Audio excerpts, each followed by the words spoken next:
Want to create professional YouTube voiceovers without recording your own voice?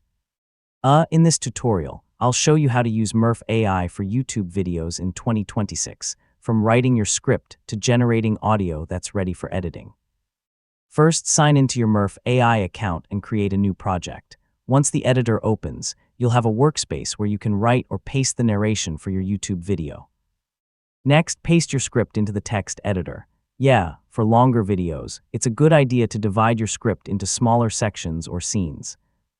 This makes editing easier and helps keep the pacing consistent throughout your narration. Now select an AI voice that matches the style of your YouTube content. For educational videos, a clear and neutral voice often works best. For storytelling or entertainment, you might prefer a more expressive voice.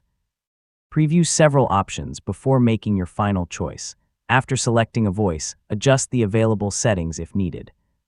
Depending on the voice, you can refine the pacing by changing the speaking speed, adding pauses, or editing pronunciation where supported.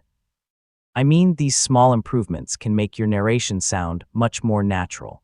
Generate the voiceover and listen to the preview from beginning to end. So once you're satisfied with the result, export the audio if your plan includes downloads.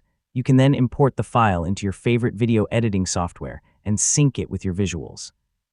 And that's how you can use Murf AI to create voiceovers for YouTube videos in 2026. With a well-written script and the right AI voice, you can produce professional-sounding narration in just a few steps. Thanks for watching, and I'll see you in the next tutorial.